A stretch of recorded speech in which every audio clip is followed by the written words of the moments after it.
Hi friends, എല്ലാവർക്കും വരാന്ത റൈസിൻ്റെ YouTube ചാനലിലേക്ക് സ്വാഗതം. അപ്പോൾ നമ്മൾ ഇന്ന് തുടങ്ങാൻ പോകുന്നൊരു പുതിയ ടോപ്പിക്കാണ്, അതായത് പുതിയൊരു GK സെഷൻ SSC റെയിൽവേ എക്സാംസിന് നമ്മൾ എക്കണോമി തീർത്തായിരുന്നു. ഇന്ത്യൻ എക്കോണമി ഏകദേശം തീർത്തായിരുന്നു. അതിനുശേഷം ഇനിയിപ്പോൾ ഇൻട്രൊഡക്ഷൻ ആയിട്ടുള്ള മാക്രോ എക്കണോമിക്സ് ചെറിയ കാര്യങ്ങൾ നിങ്ങൾ ജസ്റ്റ് ക്വസ്റ്റ്യൻ വൈസ് നോക്കി പഠിച്ചാൽ മതി.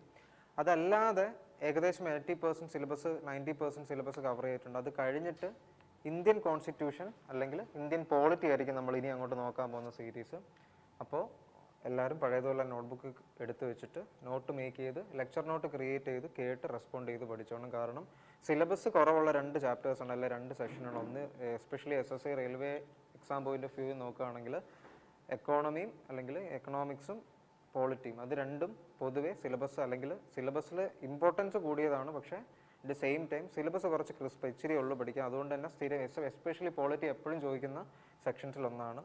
അപ്പം എക്കോണമി, പോളിറ്റി, അതിനുശേഷം ജോഗ്രഫി ഫോളോഡ് ബൈ ഹിസ്റ്ററി, പിന്നെ ജനറൽ സയൻസ്, അങ്ങനെ ആയിരിക്കും പോകുന്നത്. സോ ദാറ്റ് നമ്മൾ പറഞ്ഞായിരുന്നു സീജനിൽ നെക്സ്റ്റ് സീജനിനകം മാക്സിമം, അതായത് ഏരിയാസ് ഇമ്പോർട്ടൻ്റ് ആയിട്ടുള്ള ടോപ്പിക്സ് കവർ ചെയ്യുക. മാക്സിമം ഇപ്പോൾ 25 ക്വസ്റ്റ്യൻ പ്രിലിംസിനുണ്ടെങ്കിൽ ഏകദേശം ഒരു 15 ക്വസ്റ്റ്യൻസ് എങ്കിലും, കാരണം അതൊരു നല്ല അറ്റംപ്റ്റ് ആണ് ആക്ച്വലി, മിനിമം ഒരു 15 ക്വസ്റ്റ്യൻസ് എങ്കിലും കിട്ടുക. സോ ദാറ്റ് 30 മാർക്ക് GK തന്നെ സ്കോർ ചെയ്യുക എന്നുള്ളൊരു എയിമിൽ ഡിസൈൻ ചെയ്ത സീരീസാണ്. അപ്പോൾ പ്രീവിയസ് ഇയറിൻ്റെ ഒരു അനാലിസിസും കൂടെ നടത്തി കൂടുതൽ ചോദ്യങ്ങൾ ചോദിക്കാവുന്ന ഏരിയ നമ്മൾ കണ്ടന്റ് ആക്കി, ഒപ്പം പ്രീവിയസ് ഇയറും കൂടെ ഇൻക്ലൂഡ് ചെയ്ത് അഡീഷണൽ കണ്ടന്റും പോയിന്റും വെച്ചിട്ടായിരിക്കും നമ്മൾ ഈ ഇന്ത്യൻ പോളിറ്റി കണ്ടക്ട് ചെയ്യുന്നത്.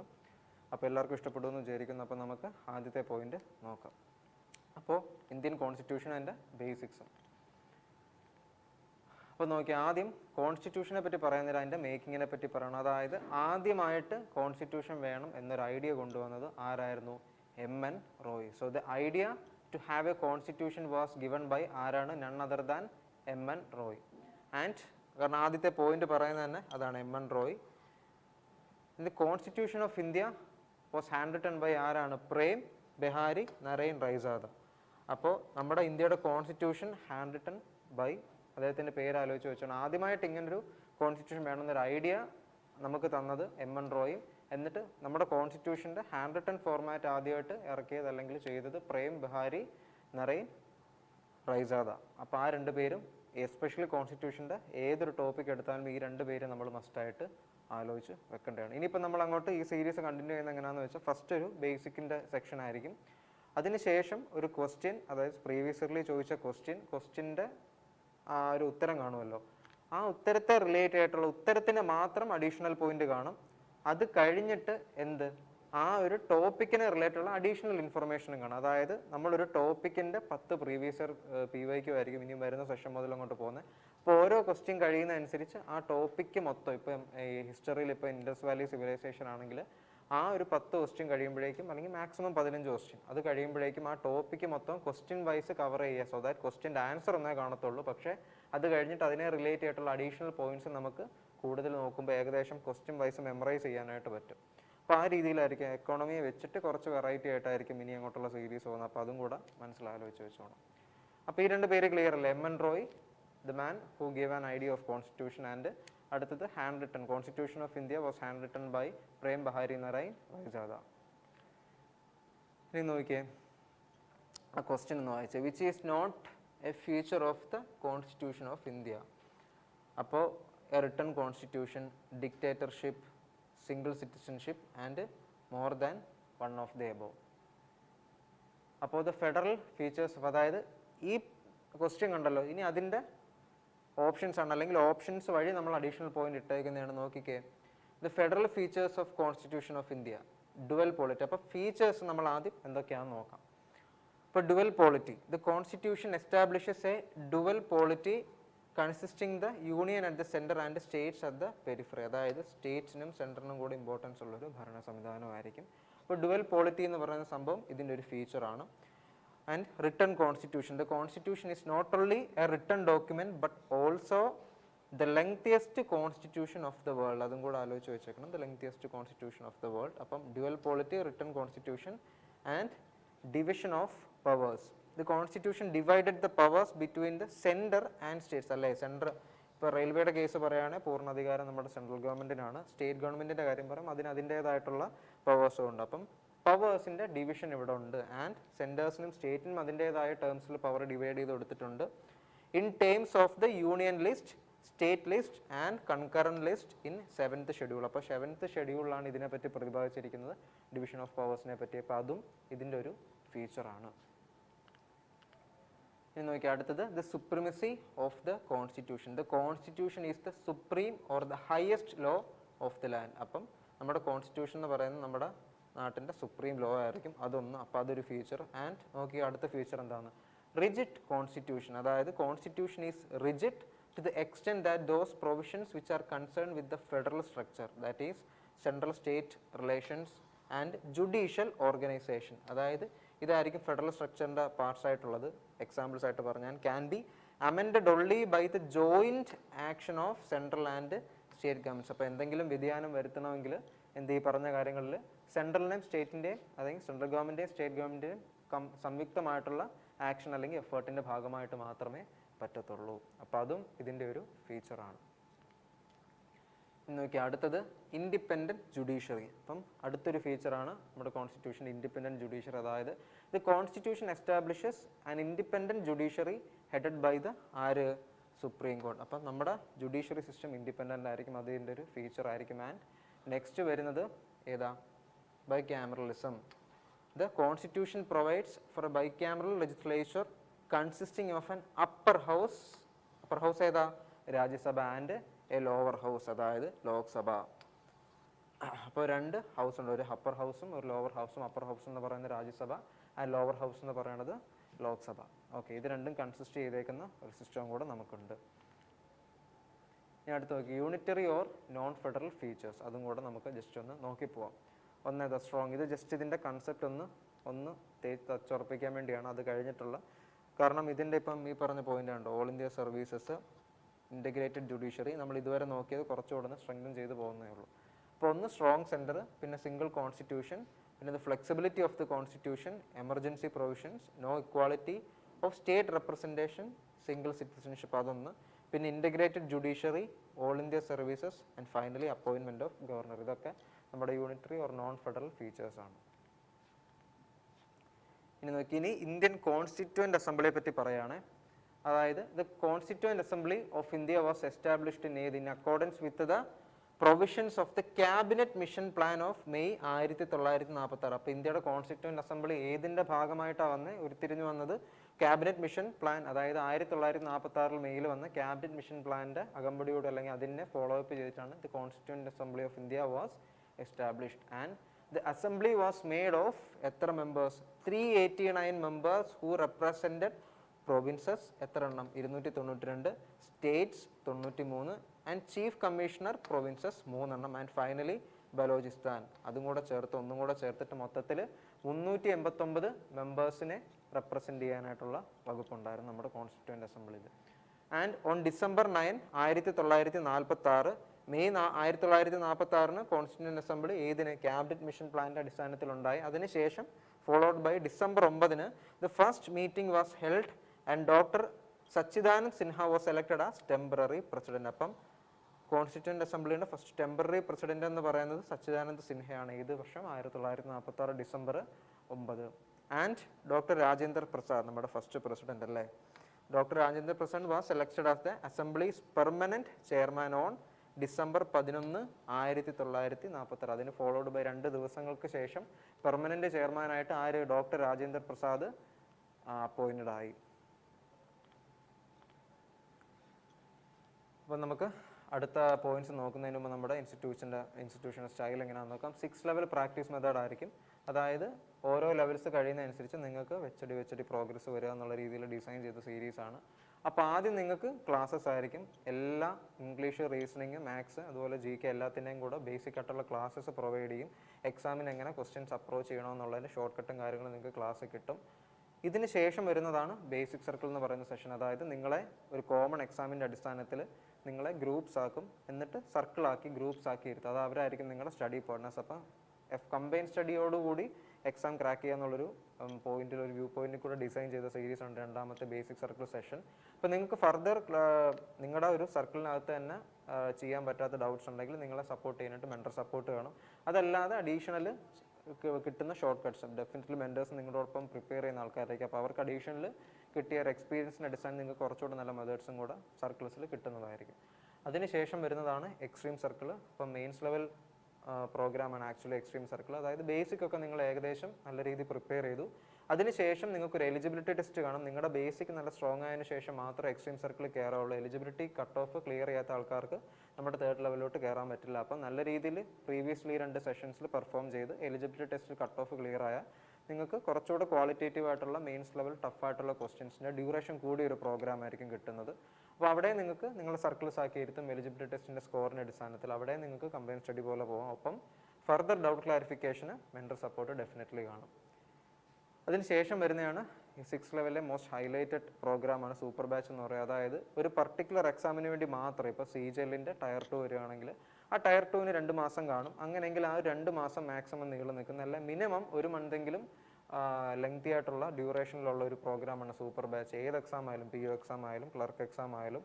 അപ്പോൾ ആ ഒരു പർട്ടിക്കുലർ എക്സാമിൻ്റെ പർട്ടിക്കുലർ ഫേസിനെ മാത്രം ഫോക്കസ് ചെയ്തുകൊണ്ടുള്ളൊരു ബാച്ചാണ് സൂപ്പർ ബാച്ച്. സോ ദാറ്റ് ആ ഒരു 30 ദിവസത്തെ ക്രാഷ് കോഴ്സ് പ്രോഗ്രാം, കാരണം ഇതിൻ്റെ ബേസിക് സെറ്റ് അല്ലെങ്കിൽ പ്രീവിയസ് 3 സെഷൻ ക്ലിയർ അല്ലെങ്കിൽ നിങ്ങൾക്ക് പെട്ടെന്ന് ഈ ബാച്ചിൽ നിന്നുള്ളതിൻ്റെ ഒരു പ്രയോജനം കിട്ടില്ല. ബട്ട് 1 മന്ത് ക്രാഷ് കോഴ്സ് പോലെ, എന്നാൽ നിങ്ങളുടെ ബേസിക് സെറ്റുകാർക്ക് മാത്രം പെട്ടെന്ന് റിസൾട്ട് കിട്ടുക എന്നുള്ളൊരു അടിസ്ഥാനത്തിൽ ഡിസൈൻ ചെയ്തേക്കുന്നതാണ്. ഇവിടെയും എലിജിബിലിറ്റി ടെസ്റ്റിൻ്റെ അടിസ്ഥാനത്തിലായിരിക്കും മാത്രമായിരിക്കും എൻട്രി ഉള്ളത്. കാരണം ലിമിറ്റഡ് സീറ്റ് ആയിരിക്കും സൂപ്പർ ബാച്ചിനുള്ള. അതിനുശേഷം നിങ്ങളുടെ ഫർദർ ഡൗട്ട് ക്ലാരിഫിക്കേഷന് അവിടെയും ഡെഫിനറ്റ്ലി നിങ്ങൾക്ക് മെൻറ്റർ സപ്പോർട്ട് കാണും. അതിൻ്റെ അടുത്തത് റിയൽ ഇൻറ്റൻസീവ് പ്രോഗ്രാം അല്ലെങ്കിൽ റിപ്പ് എന്ന് പറയും. അതായത് നിങ്ങളിപ്പോൾ എക്സാമിനൊക്കെ കുറേ അറ്റംപ്റ്റ് ചെയ്തു, ചില ഇത് കിട്ടാൻ സാധ്യതയുണ്ട്, പക്ഷേ റിസൾട്ട് ഫൈനലൈസ് ആയില്ല, അല്ലെങ്കിൽ ചിലത് കിട്ടിയില്ല. അങ്ങനെയെങ്കിലും നിങ്ങൾ ഫർദർ പ്രിപ്പറേഷൻ കണ്ടിന്യൂ ചെയ്യണം. അങ്ങനെയെങ്കിൽ എക്സാമിൻ്റെ നോട്ടിഫിക്കേഷൻ വരാൻ സമയമുണ്ട്, ബട്ട് അത് കുറച്ച് സമയമുണ്ടെങ്കിൽ ആ സമയം നിങ്ങൾ കംപ്ലൈസൻ്റ് ആയിട്ടിരിക്കേണ്ട എന്നുള്ളൊരു അടിസ്ഥാനത്തിൽ ഡിസൈൻ ചെയ്തേക്കുന്നതാണ് real intensive program. So that നിങ്ങൾക്ക് കൺസിസ്റ്റൻ്റ് ആയിട്ട് നെക്സ്റ്റ് ടിൽ എക്സാം വരെ പ്രിപ്പയർ ചെയ്ത് പോകാമെന്നൊരു അടിസ്ഥാനത്തിൽ.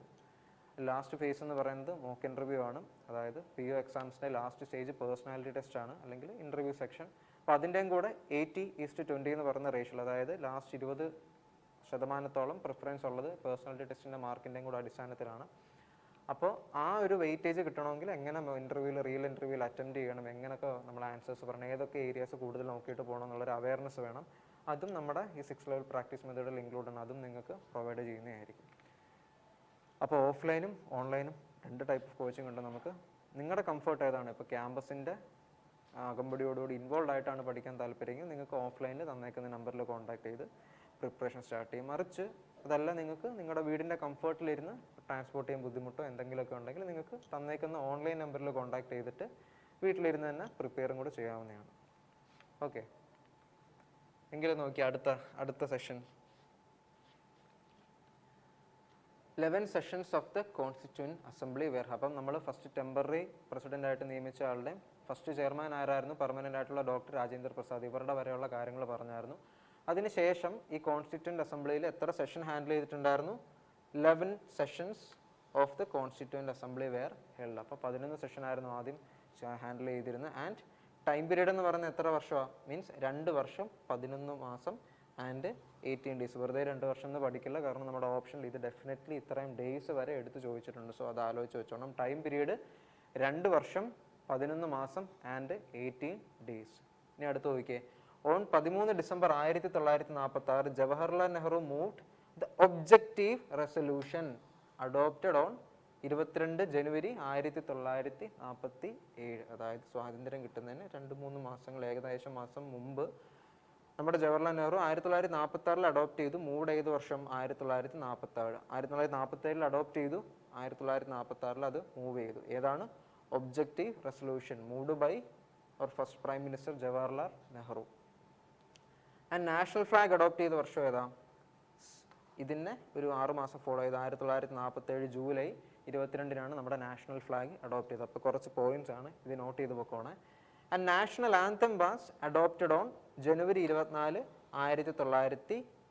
അപ്പോൾ 1950-ഉം 1947 നാഷണൽ ഫ്ലാഗ് അഡോപ്റ്റ് ചെയ്തു, 1950 ഇത് നാഷണൽ ആന്തം അഡോപ്റ്റ് ചെയ്തു. ആൻഡ് ഒബ്ജക്റ്റീവ് റെസൊല്യൂഷൻ അഡോപ്റ്റ് ചെയ്ത് 1947 ജനുവരി 22-ന് moved by Jawaharlal Nehru. And national song was adopted on, ഈ 2 പോയിന്റ് മാറിപ്പോലെ. നാഷണൽ ആന്തം 1950-ഉം ജനുവരി 24 സെയിം. ഓക്കെ, സെയിം ഡേറ്റ് ആണ്. നാഷണൽ സോങ്ങും ജനുവരി 24, 1950-നാണ്. And national emblem was adopted on, ഈ സെയിം ഡേറ്റ് ആണ് നമ്മുടെ republic day, first republic day 1950 ജനുവരി 26-നാണ് നാഷണൽ എംബ്ലം അഡോപ്റ്റ് ചെയ്തത്. അപ്പോൾ നാഷണൽ എംബ്ലം അഡോപ്റ്റ് ചെയ്ത ഡേ ആണ് ഏത്? ജനുവരി 26 നമ്മുടെ റിപ്പബ്ലിക് ഡേ. അങ്ങനെ ആലോചിച്ച് വെച്ചാൽ മതി. അടുത്ത് നോക്കിയേ, doctor Rajendra Prasad was elected as India's first president of India in January 24, 1950. അപ്പോൾ ആദ്യത്തെ പ്രസിഡന്റ് ഏത് വർഷമാണ് അധികാരമേറ്റത്? 1950 ജനുവരി 24. അപ്പോൾ doctor Rajendra Prasad was elected as India's first president. അടുത്ത് നോക്കിയേ, the constitution of India was adopted on. ഇന്ത്യയുടെ കോൺസ്റ്റിറ്റ്യൂഷൻ അഡോപ്റ്റ് ചെയ്ത വർഷം ഏതാ? സ്വാതന്ത്ര്യം കിട്ടി 2 വർഷത്തിന് ശേഷം 1949 ഡിസംബർ 26. അപ്പം അതും ആലോചിച്ച് വെച്ചോണം. ആൻഡ് 2015 ശേഷം, അതായത് സിൻസ് 2015 നവംബർ 26 ഈ സെലിബ്രേറ്റഡ് ആസ് കോൺസ്റ്റിറ്റ്യൂഷൻ ഡേ. അപ്പോൾ 2015 ശേഷം നവംബർ 26 ഏത് ഡേ ആയിട്ടാണ് ആചരിക്കപ്പെടുന്നത്? കോൺസ്റ്റിറ്റ്യൂഷൻ ഡേ ആണ്. In remembrance of constitution of India ഏത് ദിവസം അഡോപ്റ്റ് ചെയ്ത്? 1949 നവംബർ 26. അപ്പോൾ നവംബർ 26 എന്ന ദിവസത്തിലായിരുന്നു കോൺസ്റ്റിറ്റ്യൂഷൻ ഓഫ് ഇന്ത്യ അഡോപ്റ്റ് ചെയ്തത്. അതിൻ്റെ ഒരു ഓർമ്മ പുതുക്കൽ എന്നോണമാണ് കൂടെ 2015 നമ്മൾ കോൺസ്റ്റിറ്റ്യൂഷൻ ഡേ ആയിട്ട് ആചരിക്കുന്നത്. അപ്പോൾ അടുത്ത പോയിന്റ് പിന്നെ നോക്കിയാൽ, constitution of India came into force, അതായത് 1949 അഡോപ്റ്റ് ചെയ്തു.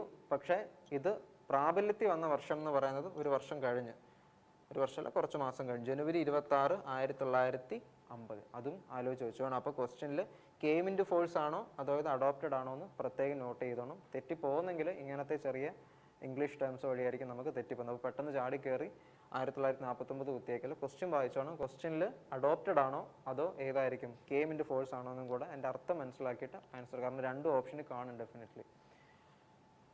ഇനി അടുത്തത്, citizenship election provincial parliament implemented with immediate effect on. അതായത് ഈ പറഞ്ഞേക്കുന്ന കാര്യങ്ങൾ ഇംപ്ലിമെന്റ് ചെയ്തത് ഏത് വർഷത്തിന് ശേഷമാണ്? നവംബർ 26 നമ്മുടെ സെയിം കോൺസ്റ്റിറ്റ്യൂഷന് വേണ്ടി അഡോപ്റ്റ് ചെയ്ത സെയിം സമയത്താണ്. അതായത് ഈ പറഞ്ഞ കാര്യങ്ങളും ഏതാ? സിറ്റിസൺഷിപ്പ് എലക്ഷൻ പ്രൊവിൻഷ്യൽ പാർലമെന്റ് എല്ലാം 1949 നവംബർ 26 തന്നെയാണ് എഫക്റ്റ് ആയത്.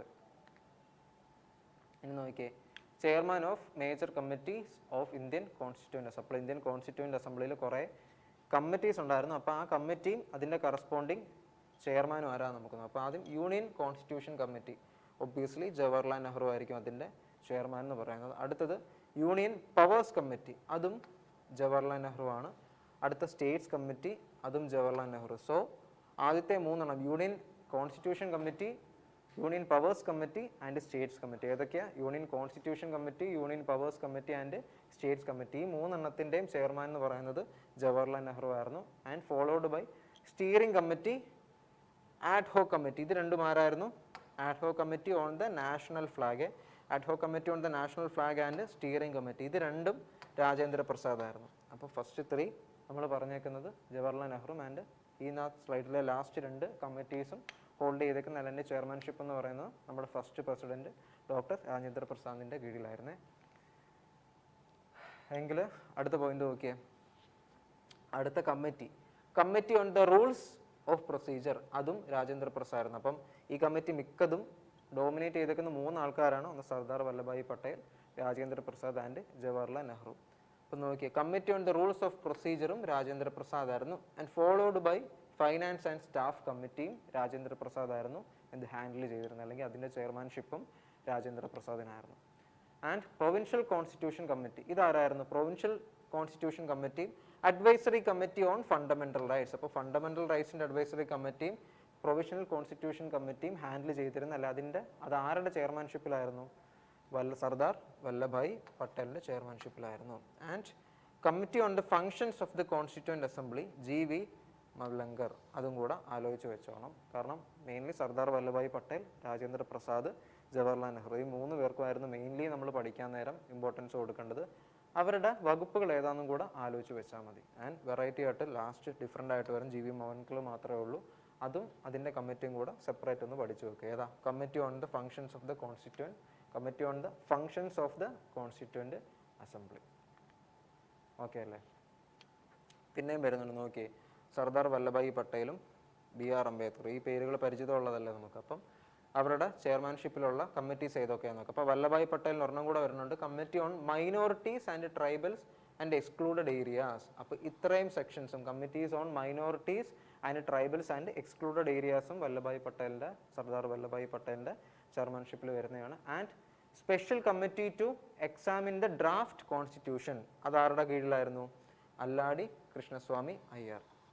ആൻഡ് ഡ്രാഫ്റ്റിംഗ് കമ്മിറ്റിയോ നമ്മുടെ സ്വന്തം BR അംബേദ്കർ. അതിനുശേഷം ഫണ്ടമെന്റൽ റൈറ്റ്സ് സബ് കമ്മിറ്റി എന്ന് പറയുന്നത് JB Kripalani. And it is followed by minorities sub committee. ഇത് മാറിപ്പോലെ committee on minorities and tribal and excluded areas എന്ന് പറയുന്നത് സർദാർ വല്ലഭായ് പട്ടേലും. മൈനോറിറ്റീസ് സബ് കമ്മിറ്റി എന്ന് പറയുന്നത് ആരുടെ ചെയർമാൻഷിപ്പിലായിരുന്നു? HC Mukherjee. And order of business committee എന്ന് പറയുന്നതോ KM Munshi. Order of business committee KM Munshi. അപ്പം ഇതും തിരിഞ്ഞു പോകാതിരിക്കാൻ ശ്രദ്ധിക്കുക. ഓക്കെ, അപ്പോൾ നമ്മുടെ ഇന്നത്തെ സെഷൻ ഇവിടെ വൈൻഡപ്പ് ചെയ്യുകയാണ്.